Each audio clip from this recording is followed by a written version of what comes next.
Bonjour les amis, eh bien je reviens sur cette rumeur folle qui parcourt le net actuellement et qui enflamme le net on peut dire, et qui enflamme surtout la macrosphère du jeu, c'est-à-dire la Xbox Series X qui serait potentiellement à 400 $ et la Lockhart, la Xbox Series S qui sortirait elle carrément à 200 $. On en parle tout de suite.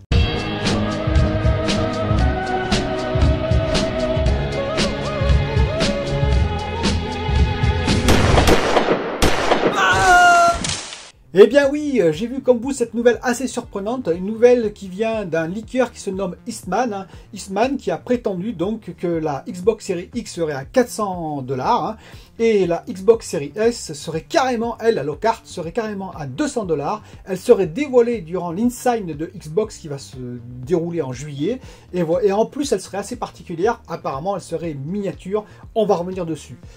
On va d'abord donc commencer à parler de la Xbox Series X qui serait à 400 $, donc à peu près 400 €, en sachant que là-bas ils n'ont pas la TVA aux États-Unis, donc 400 $ c'est le prix sans TVA.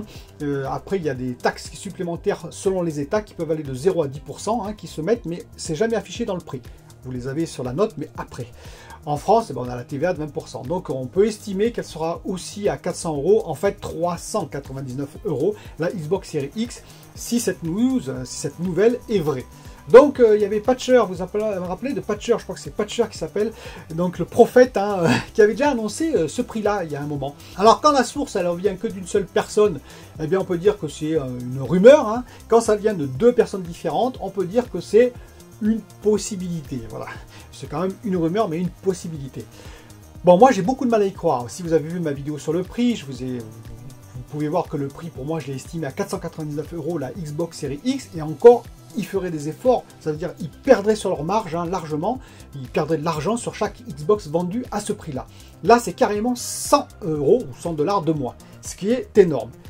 Il faut quand même voir que la Xbox Series X, qu'est-ce qu'il y a à l'intérieur? N'oubliez pas quand même, c'est du 12,2 teraflops, c'est-à-dire c'est quasiment l'équivalent d'une RTX 2080 Ti. Du coup, moi quand j'ai vu ce prix-là, je me suis un peu affolé, je me suis dit, j'ai changé de dimension, c'est pas possible.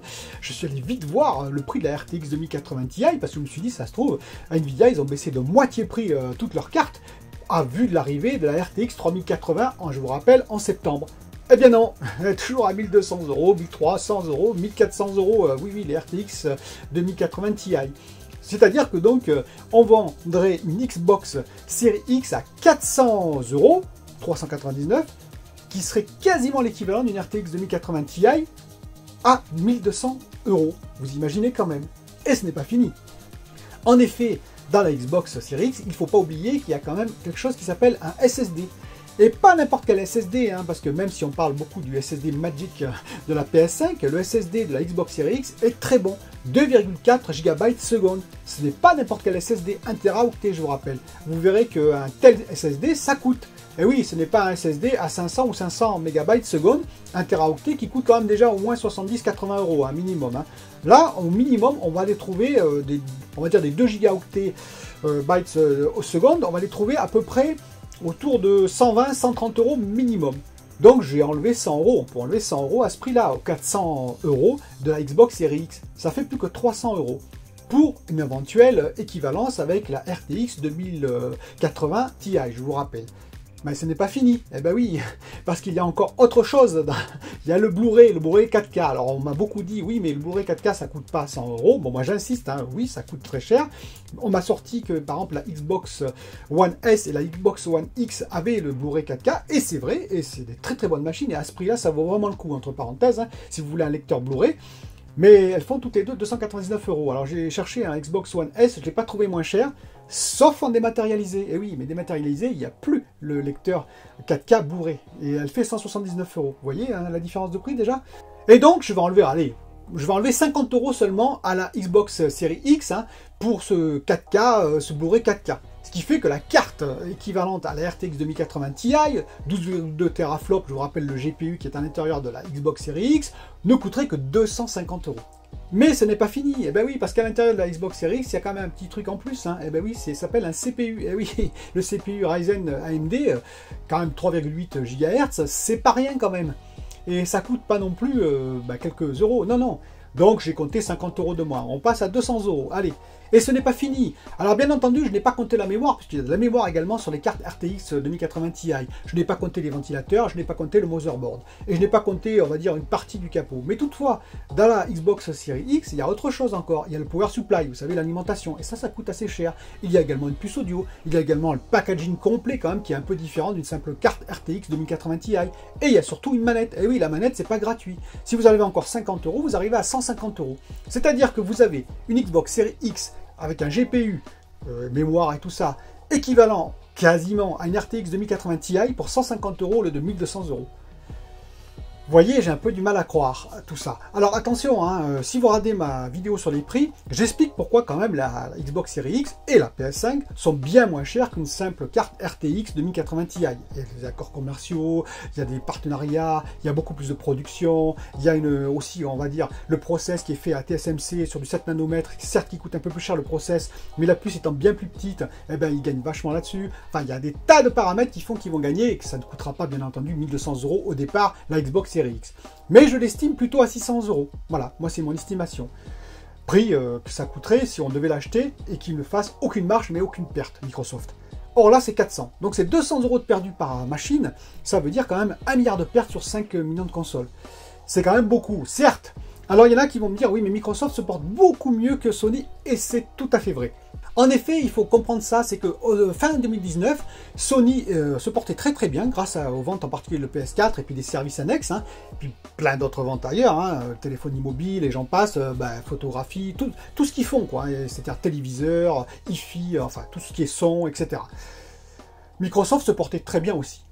Et il y a eu un élément nouveau, c'est le Covid. Et le Covid a beaucoup plus impacté Sony qu'elle n'a impacté Microsoft. Pourquoi? Parce que Microsoft, c'est beaucoup de dématérialisé. Ils ont leur cloud Azure qui a marché très très bien. Ils ont bien sûr leur système d'exploitation, hein. On le connaît, hein, Windows. Ils ont aussi tous les logiciels qui vont autour. Enfin bref, ils vivent beaucoup avec le dématérialisé. Sony vit beaucoup avec le physique. Eh oui, ils vendent beaucoup de physique, en téléphonie mobile, en photographie, en télévision, en son, en plein de choses. Or ça a été directement impacté par le Covid. Les productions se sont arrêtées, les ventes se sont arrêtées et ils ont perdu 30%. Ah oui, 30% c'est énorme. Ça n'était pas du tout prévu. Et donc leur marge de manœuvre à Sony est bien diminuée par rapport à celle de Microsoft qui sont en dématérialisé essentiellement. Donc ça c'est vrai. Donc oui, Microsoft, qui en plus avait, on va dire, une surface financière plus importante que Sony dès le départ, peut se permettre de fortes réductions. Vont-ils le faire? Parce que c'est toujours pareil, il ne faut pas oublier que derrière il y a les actionnaires, il y a le grand patron de Microsoft qui a dit oui, Phil Spencer, tu as les mains libres, mais jusqu'à quel point? Voilà. Est-ce qu'ils vont accepter de faire 1 milliard, voire 2 milliards de pertes, parce qu'on va parler après de la S, ou pas? Ça coûte quand même très cher, il faut qu'il y ait une rentabilité derrière, qui va venir bien sûr avec les services, hein, avec tout ce qu'ils vont mettre comme le pass, le hall pass, etc. Mais quand même, il y a des questionnements qui vont... Voilà, c'est vraiment une interrogation. Est-ce qu'ils jouent le va-tout ou pas? C'est la grande question. Car effectivement, oui, c'est possible qu'ils la vendent 399 €. Moi, je pense qu'ils la vendront plus 399 € avec le All Pass, par exemple. C'est-à-dire, comme ils ont fait à l'époque, au début de la Xbox One X, où je crois que c'était 840 €, le tout inclus, c'est-à-dire sur 24 mois, ben vous payez une somme par mois, 840 € au total, et vous aviez la Xbox One X, et vous aviez le All Pass pendant 24 mois. Quel est l'intérêt de faire ça? Eh bien l'intérêt c'est qu'après, au bout de 24 mois, vous le savez, vous n'arrêtez pas les abonnements. Je connais même des gens qui sont encore, entre guillemets, à Canal+, qui n'aura plus Canal+, mais voilà, ils payent par mois, comme ça, c'est une habitude, ou Netflix, ou ils regardent très peu, mais ils continuent à payer, continuent à payer. Leur intérêt c'est qu'au bout de 24 mois, de toute façon, si vous utilisez le All Pass, si vous utilisez le Game Pass, eh bien, vous continuerez à être abonné pendant encore de 24 mois de plus, pourquoi pas jusqu'au bout, pendant 7 ans, 8 ans, etc. Et c'est là tout leur intérêt, parce que là, ils gagnent beaucoup d'argent, effectivement, sur tous les services de ce style-là. On va passer aussi à la Xbox Series S, la Lockhart. Alors là, elle, c'est encore, je dirais, mieux ou pire. C'est 200 €, 199 € qu'elle coûterait. J'ai un gros problème avec ça, honnêtement, hein, parce que je vais vous expliquer pourquoi.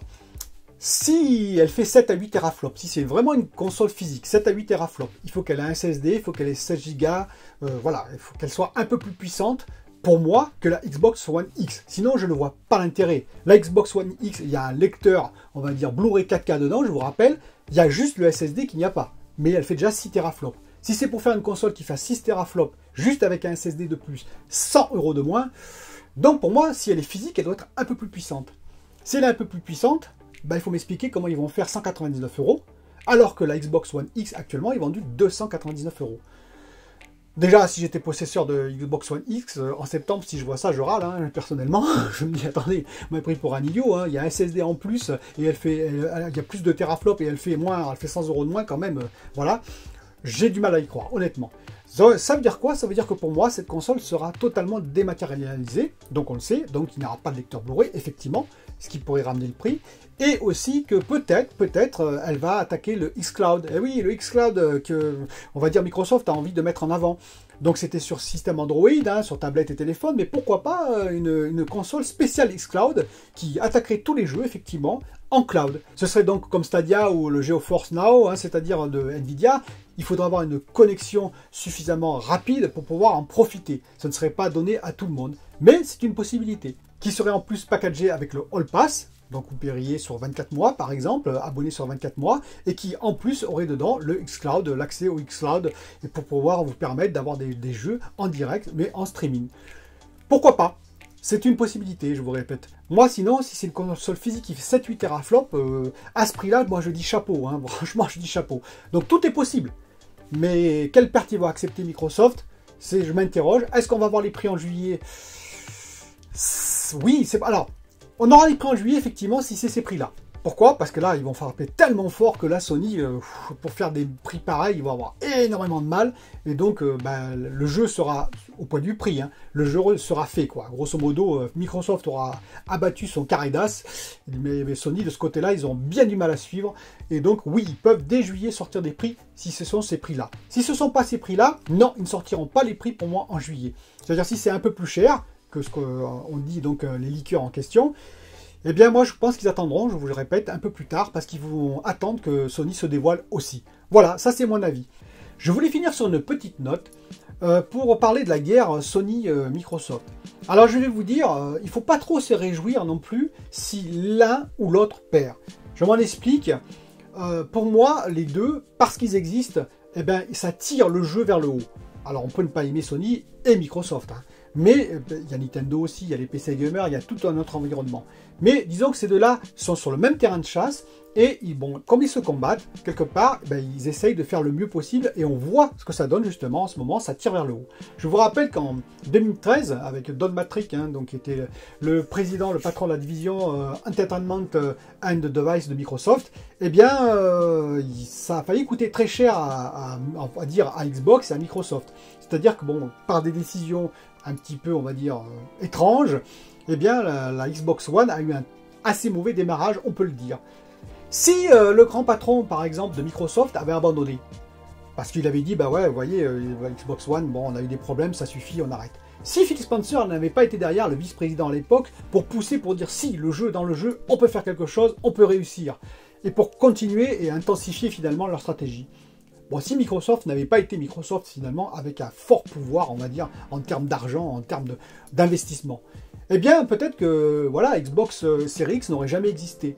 Et je pense pas, en tant que, vous voyez, je préfère un petit peu le PlayStation, je vous ai expliqué pourquoi dans mes différentes vidéos, je pense pas que ça aurait été très très bon pour moi, personnellement. Parce que finalement, Sony aurait pu se reposer sur ses lauriers. Et oui, ils auraient pu très bien dire, bah écoutez, on est tout seul maintenant sur ce créneau-là, on va faire un peu moins que ce qu'on fait en termes de prix, hein, tirer un peu les prix, en termes aussi de consoles physiques, et en termes de services, en termes de jeux, en termes de tas de choses.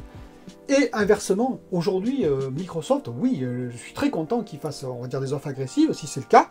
Mais voilà, Sony, moi j'aimerais qu'ils existent encore demain aussi. Hein. C'est pas une question de fanboy ou pas, c'est une question que grâce à ces deux entreprises qui sont concurrentes, eh bien, la concurrence, on en bénéficie nous.